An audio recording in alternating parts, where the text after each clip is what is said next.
நீங்கள் கேட்டுக்கொண்டிருப்பது செய்திகள் ஒரு பார்வை.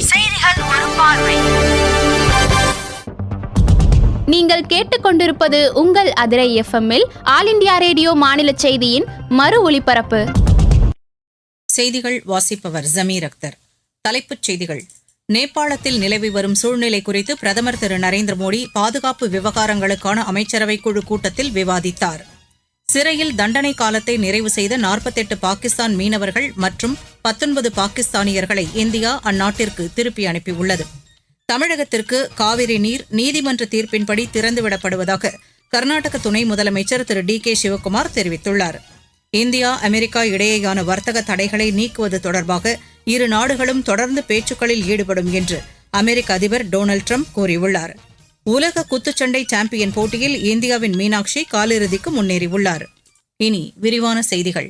நேபாளத்தில் நிலவி வரும் சூழ்நிலை குறித்து பிரதமர் திரு நரேந்திர மோடி பாதுகாப்பு விவகாரங்களுக்கான அமைச்சரவை குழு கூட்டத்தில் விவாதித்தார். இதுகுறித்து சமூக வலைதளத்தில் பதிவிட்டுள்ள பிரதமர், நேபாளத்தில் நிகழ்ந்த வன்முறை சம்பவம் மனதை வருத்தி உள்ளதாக கூறியுள்ளார். அந்நாட்டில் இளைஞர்கள் பலர் உயிரிழந்தது கவலை அளிப்பதாக அவர் தெரிவித்துள்ளார். நிலைத்தன்மை, அமைதி, செழுமை ஆகியவை நேபாளத்தின் தற்போதைய முக்கிய தேவை என்று அவர் குறிப்பிட்டுள்ளார். நேபாள மக்கள் அமைதி காக்குமாறும் திரு மோடி வேண்டுகோள் விடுத்துள்ளார். கத்தார் தலைநகர் தோஹாவில் இஸ்ரேல் தாக்குதல் நடத்தியது குறித்து இந்தியா கவலை தெரிவித்துள்ளது. இதுகுறித்து வெளியுறவு அமைச்சகம் வெளியிட்டுள்ள அறிக்கையில், அப்பிராந்தியத்தின் அமைதி மற்றும் பாதுகாப்பிற்கு ஆபத்து ஏற்படாமல் இருக்க அமைதியையும் ராஜதந்திரத்தையும் கடைபிடிக்க வேண்டும் என்று இந்தியா வலியுறுத்துவதாக கூறப்பட்டுள்ளது. ஹமாஸ் தீவிரவாதிகளை குறிவைத்து கத்தார் தலைநகர் தோஹா மீது இஸ்ரேல் வான்வழி தாக்குதல் நடத்தியுள்ளதை அடுத்து வெளியுறவு அமைச்சகம் இவ்வாறு அறிக்கை வெளியிட்டுள்ளது. இதற்கிடையே சண்டை நிறுத்தம் மற்றும் பிணை கைதிகளை விடுவிப்பது தொடர்பான பேச்சுக்களில் ஈடுபட்டுள்ளவர்களை குறிவைத்து இஸ்ரேல் தாக்குதல் நடத்தியுள்ளதாக ஹமாஸ் அமைப்பு தெரிவித்துள்ளது. எனினும் இத்தாக்குதலில் அவர்களுக்கு எந்த ஆபத்தும் ஏற்படவில்லை என்றும் ஹமாஸ் இயக்கத்தைச் சேர்ந்த 5 பேர் கொல்லப்பட்டதாகவும் கூறியுள்ளது. தோஹா மீதான இஸ்ரேல் தாக்குதலுக்கு கத்தார் வெளியுறவு அமைச்சகம் கடும் கண்டனம் தெரிவித்துள்ளது. சத்தீஸ்கர், ஜார்க்கண்ட், மத்திய பிரதேசம், ஒடிஷா ஆகிய மாநிலங்களில் உள்ள 76 ஏகலைவா மாதிரி உண்டு உறைவிடை பள்ளிகளின் உட்கட்டமைப்பு மற்றும் திறன் மேம்பாட்டிற்காக பழங்குடியினர் நல அமைச்சகமும் இந்திய நிலக்கரி நிறுவனமும் புரிந்துணர்வு ஒப்பந்தத்தில் கையெழுத்திட்டுள்ளன. புதுதில்லி இந்த ஒப்பந்தம் பழங்குடியினர் நல அமைச்சர் திரு ஜுவல் ஓரம், நிலக்கரித்துறை அமைச்சர் திரு கிஷன் ரெட்டி ஆகியோர் முன்னிலையில் கையெழுத்தானது. இந்நிகழ்ச்சியில் பேசிய திரு ஜுவல் ஓரம், இந்திய நிலக்கரி நிறுவனத்தின் இந்த முன்முயற்சியை வரவேற்பதாகவும் பழங்குடியினரின் கல்வி மற்றும் மேம்பாட்டிற்காக மேலும் பல நிறுவனங்கள் முன்வரும் என்று தாம் நம்புவதாகவும் கூறினார். சிறையில் தண்டனை காலத்தை நிறைவு செய்த 48 பாகிஸ்தான் மீனவர்கள் மற்றும் 19 பாகிஸ்தானியர்களை இந்தியா அந்நாட்டிற்கு திருப்பி அனுப்பியுள்ளது. இதுகுறித்து வெளியுறவு அமைச்சகம் வெளியிட்டுள்ள அறிக்கையில், அட்டாரி வாகா எல்லைப் பகுதியில் அவர்கள் பாகிஸ்தான் அதிகாரிகளிடம் ஒப்படைக்கப்பட்டதாக கூறப்பட்டுள்ளது. பாகிஸ்தான் சிறையில் உள்ள இந்திய மீனவர்கள் மற்றும் குடிமக்களின் விவகாரங்களுக்கு மத்திய அரசு உயர் முன்னுரிமை அளித்து வருவதாக தெரிவித்துள்ளது. அவர்களை விரைவில் விடுவிக்குமாறு பாகிஸ்தான் அரசை மத்திய அரசு வலியுறுத்தியுள்ளதாக வெளியுறவு அமைச்சகம் கூறியுள்ளது. இந்தியா அமெரிக்கா இடையேயான வர்த்தக தடைகளை நீக்குவது தொடர்பாக இரு நாடுகளும் தொடர்ந்து பேச்சுக்களில் ஈடுபடும் என்று அமெரிக்க அதிபர் டொனால்டு டிரம்ப் கூறியுள்ளார். இதுகுறித்து சமூக வலைதளத்தில் பதிவிட்டுள்ள அவர், இது தொடர்பாக விரைவில் தமது நண்பரும் பிரதமருமான திரு மோடியை சந்தித்து பேசுவதை எதிர்நோக்கியுள்ளதாக தெரிவித்துள்ளார். 2 பெரிய நாடுகளுக்கிடையேயான பேச்சுக்களில் வெற்றிகரமான தீர்வு ஏற்படுவதில் எந்த சிரமமும் இருக்காது என்று திரு டிரம்ப் குறிப்பிட்டுள்ளார். இந்தியா மடகாஸ்கர் இடையே குடிமை பணி பயிற்சி மற்றும் நிர்வாக சீர்திருத்தம் குறித்து இருதரப்பு பேச்சுக்கள் நேற்று நடைபெற்றது. புதுதில்லியில் நடைபெற்ற இப்பேச்சுக்களில் மத்திய பணியாளர் நலத்துறை இணையமைச்சர் டாக்டர் ஜிதேந்திர சிங், மடகாஸ்கர் அமைச்சர் திருமதி ஹனித்ரா ஃபித்தியாவானா ஆகியோர் பங்கேற்றனர். இந்திய நிர்வாக நடைமுறைகள் மற்றும் வெளிப்படை தன்மையை மேம்படுத்த தொழில்நுட்பத்தை பயன்படுத்துதல் குறித்து மடகாஸ்கர் குடிமை பணியாளருக்கு பயிற்சி அளிப்பது தொடர்பாக இப்பேச்சுக்களின் போது விவாதிக்கப்பட்டது. அப்போது பேசிய டாக்டர் ஜிதேந்திர சிங், 85% மேலான அரசு சேவைகள் மின்னணு மயமாக்கப்பட்டுள்ளதாகவும் இதன் மூலம் தாமதங்கள் தவிர்க்கப்படுவதாகவும் தெரிவித்தார். நீங்கள் கேட்டுக்கொண்டிருப்பது ஆகாஷ்வாணியின் செய்தி அறிக்கை. நாட்டு மக்களுக்கான வரலாற்று சிறப்புமிக்க மோடி அரசின் தீபாவளி பரிசு சரக்கு மற்றும் சேவை வரி குறைப்பு. மருத்துவம் மற்றும் ஆயுள் காப்பீட்டிற்கான வரி முழுமையாக ரத்து. 36 உயிர்காக்கும் மருந்துகள் மீதான வரியும் ரத்து.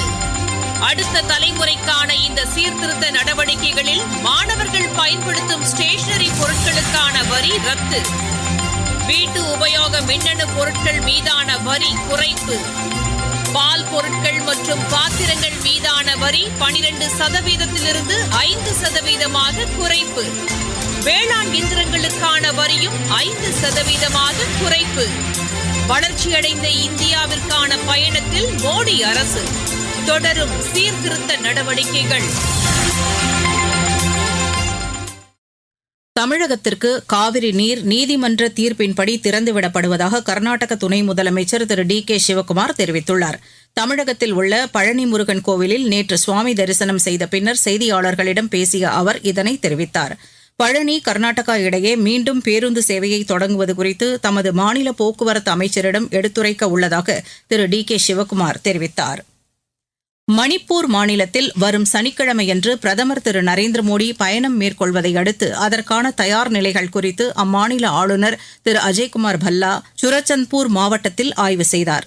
இது தொடர்பாக மணிப்பூர் மாநில தலைமைச் செயலாளர், மாநில பாதுகாப்பு ஆலோசகர், காவல்துறை தலைவர் உள்ளிட்டவர்களுடன் அவர் ஆலோசனை மேற்கொண்டார். மத்திய அரசின் ஊட்டச்சத்து இயக்கம் மூலம் நாடு முழுவதும் கர்ப்பிணி பெண்கள் மற்றும் குழந்தைகளின் ஊட்டச்சத்தில் கவனம் செலுத்தப்பட்டு வருகிறது. அந்த வகையில் தமிழகத்தின் சேலம் மாவட்டத்தில் இப்பணிகள் சிறப்பாக நடைபெற்று வருவதாக எமது செய்தியாளர் தெரிவிக்கிறார். சேலம் மாவட்டத்தில் ஒருங்கிணைந்த குழந்தை வளர்ச்சி திட்டத்தின் கீழ் 17,700 கர்ப்பிணி பெண்களுக்கு ஊட்டச்சத்து வழங்கப்படுகிறது.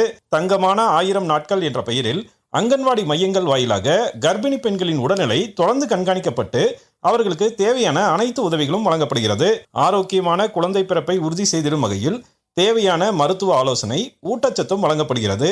மேலும் 14,600 பாலூட்டும் தாய்மார்களுக்கும் ஊட்டச்சத்து இணை உணவு வழங்கப்பட்டு வருகிறது.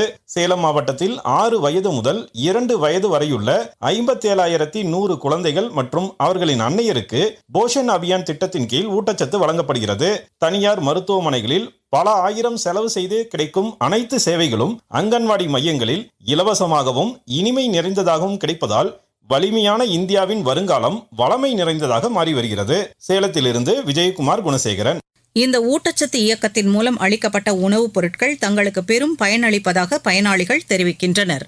கன்சிவானதுலேருந்து ஹைட் வெயிட் பார்த்துட்டு மாதம் சத்து மாவு கொடுக்குறாங்க, வாங்கிக்கிறேன். அப்புறம் கிட்டும் கொடுத்தாங்க, பேரிச்சம்பழம், சத்துணவு மாவு, இப்போ பால் பவுட்ரு இதெல்லாம் குடிக்க சொல்லி கொடுத்துருக்காங்க சார். மாதம் நானும் வந்து குடிச்சிட்டு இருக்கிறாரு.